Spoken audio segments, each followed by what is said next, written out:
कभी इसे एनडीए का विकल्प बताया गया, कभी इसे इंडिया का असली गठबंधन कहा गया। लेकिन क्या सिर्फ 2 साल के भीतर इंडिया ब्लॉक अपनी सबसे बड़ी राजनीतिक परीक्षा से गुजर रहा है? कौन किस पर भरोसा नहीं कर रहा, कौन चुपचाप बाहर निकलने की तैयारी में है, और क्या भारतीय राजनीति में एक नया पावर शिफ्ट शुरू हो गया है? आज के इस विश्लेषण में हम वही उधेड़ेंगे जो देखने में आता नहीं लेकिन राजनीति में होता जरूर है। जब इंडिया ब्लॉक बना, कांग्रेस, आरजेडी, सपा, आप, डीएमके, टीएमसी, सीपीआई, मार्क्सवादी और कई क्षेत्रीय दल एक साथ आए तो सारे नेता जानते थे कि यह गठबंधन मजबूरी से बना है, समान विचारधारा से नहीं। कांग्रेस अपनी खोई राष्ट्रीय शक्ति वापस लाना चाहती थी, क्षेत्रीय दल चाहते थे कि बीजेपी की केंद्रीकृत प्रभाव को रोकें, सोशल जस्टिस पार्टियां अपना रिलेवेंस बनाए रखना चाहती थीं और वामपंथी मजबूर थे क्योंकि उनका मास बेस घट रहा है। गठबंधन की नींव ही एंटी बीजेपी सेंटीमेंट थी, यानी प्रो डेवलपमेंट या फिर प्रो विजन नहीं।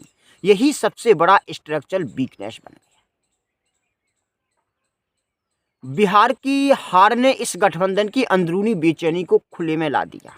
आरजेडी को लगा कि कांग्रेस उसके वोट बैंक को खा रही है, कांग्रेस को लगा कि रीजनल पार्टीज ग्राउंड रियलिटी नहीं समझ रही, और लेफ्ट को लगा कि उन पर कोई ध्यान नहीं देता। और सबसे महत्वपूर्ण, अलायंस के भीतर लीडरशिप वैक्यूम और क्रेडिबिलिटी क्राइसिस गहरा गया। बिहार ने साबित कर दिया कि ग्राउंड पर केमिस्ट्री नहीं होगी तो एक प्रकार से अर्थमेटिक भी काम नहीं करेगा। अब नतीजे सिर्फ पराजय पर नहीं, इंडिया ब्लॉक के लिए साइकोलॉजिकल सेटबैक है।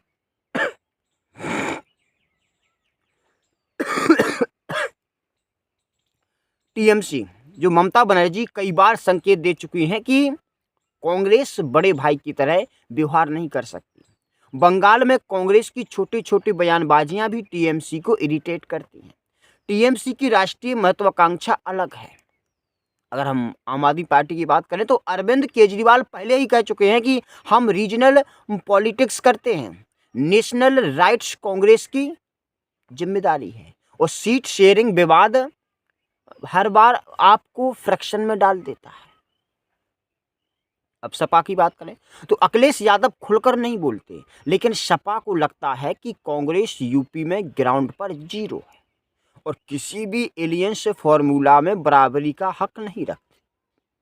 सपा लीडरशिप के अंदर एक साफ लाइन है कि हम कांग्रेस से ज़्यादा ग्राउंड स्ट्रांग हैं तो हमें ज़्यादा बार्गेनिंग पावर चाहिए। वही कांग्रेस राष्ट्रीय पार्टी होने का भ्रम है उसके पास और ग्राउंड रियलिटी उसकी कुछ और ही है।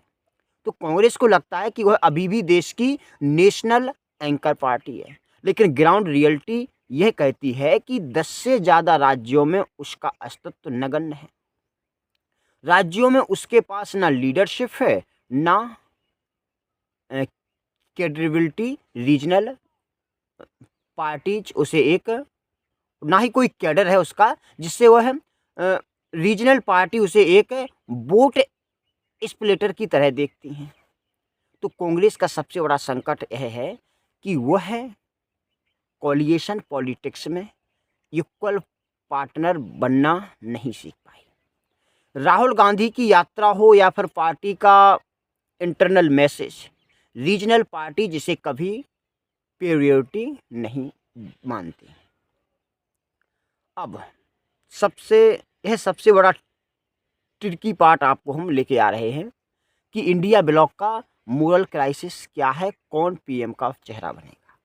तो कांग्रेस चाहेगी कि राहुल गांधी या कोई गांधी फैमिली व्यक्ति ही बिग फेस बने, लेकिन रीजनल पार्टीज मानती हैं कि वो वोट नहीं जिता सकते। अब आप कहता है कि सिस्टम में बदलाव चाहिए, लीडरशिप नहीं। टीएमसी कहता है कि रीजनल लीडर्स भी नेशनल लीडरशिप बन सकते हैं। सपा, आरजेडी, डीएमके का अलग स्टैंड है। कुल मिलाकर पीएम फेस ही गठबंधन की सबसे बड़ी फूट का कारण है। अब बीजेपी की राजनीति अगर हम देखें, उसका मतलब है डिवाइड एंड न्यूट्रलाइज, यानी बीजेपी अकेले गठबंधन से नहीं लड़ती, वह गठबंधन की अंदरूनी कंट्राडिक्शंस को एम्पलीफाई करती है, सीट शेयरिंग डिस्प्यूट्स को पिक करती है, रीजनल एजेस को कई तरह से इन्फ्लुएंस करती है, कांग्रेस की नेशनल लीडरशिप को टारगेट कर इंटायर ब्लॉक को वीक दिखाती है, एलियंस यूनिटी को साइकोलॉजिकल लेवल पर तोड़ती है। पॉलिटिकल साइकोलॉजी में इसे कहते हैं कोलिएशन प्रेशर स्ट्रेटजी, और इसमें बीजेपी बेहद सफल है। अगर हम बात करें मीडिया नैरेटिव, तो इंडिया ब्लॉक एक कंफ्यूज एलायंट मीडिया हाउसेस ने भी इसकी कथा बना दी है। इंडिया ब्लॉक यूनाइटेड है ही नहीं, सीट शेयरिंग में लड़ते हैं, लीडरशिप में लड़ते हैं, आइडियोलॉजी में लड़ते हैं। तो नैरेटिव राजनीति में से बहुत बड़ा हथियार है, और नैरेटिव सेट हो चुका है कि ये अलायंस टिकाऊ स्ट्रक्चर नहीं है। तो क्या इंडिया ब्लॉक का विघटन तय है? सीधा जवाब, पूरी तरह टूटना अभी तय नहीं, लेकिन टूट फूट निश्चित है। क्यों? 2026 में विधानसभा चुनाव सामने है। दूसरी बात, रीजनल पार्टीज अपना बेस रिस्क नहीं लेना चाहती।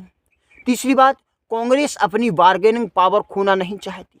चौथी बात, कोलिएशन का कोई सेंट्रल कमांड नहीं। और पांचवी बात, आइडियोलॉजिकल कोहेरेंस जीरो है। इंडिया ब्लॉक भविष्य में अलायंस बन सकता है, लेकिन प्री पोल अलायंस के रूप में टिकना बहुत मुश्किल है। तो भारतीय राजनीति ने नया पावर शिफ्ट देखने को हमें मिलेगा। तो इंडिया शिफ्ट की कमजोरी का मतलब है कि भारतीय राजनीति में एक नया पावर शिफ्ट शुरू हो चुका है। रीजनल पार्टीज का वर्चस्व बढ़ेगा, नेशनल बनाम से रीजनल बाटल तेज होगी, बीजेपी को नेशनल लेवल पर और ज़्यादा एज मिलेगा, अपोजिशन में फ्रेगमेंटेशन बढ़ेगा, और कोलिएशन पॉलिटिक्स का नया फॉर्मूला उभरेगा। तो 2025-26 की राजनीति का असली मैदान राज्य में नहीं, गठबंधनों की टूट-फूट रीजनल फ्रंट्स और एक प्रकार से बैक चैनल पॉलिटिक्स में तय होगा। तो आखिरी शब्द, इंडिया ब्लॉक सिर्फ एक पॉलिटिकल अलायंस नहीं, यह 2020 के बाद इंडियन अपोजिशन की सबसे बड़ी सोशल एक्सपेरिमेंट है। लेकिन जिस गति से अंदरूनी अविश्वास, लीडरशिप कॉन्फ्लिक्ट, रीजनल इनसिक्योरिटी और नैरेटिव क्राइसिस बढ़ रहा है, उसे देखकर साफ दिख रहा है कि भारतीय राजनीति का अगला अध्याय अब इस गठबंधन की मजबूती नहीं, बल्कि इसकी टूट फूट लिखेगी। तो तर्क भारत पर हमारी गहरी रिपोर्ट थी, जहां हमने भारत की राजनीति के भीतर चल रहे वास्तविक पावर शिफ्ट को डिकोड किया है। जय हिंद।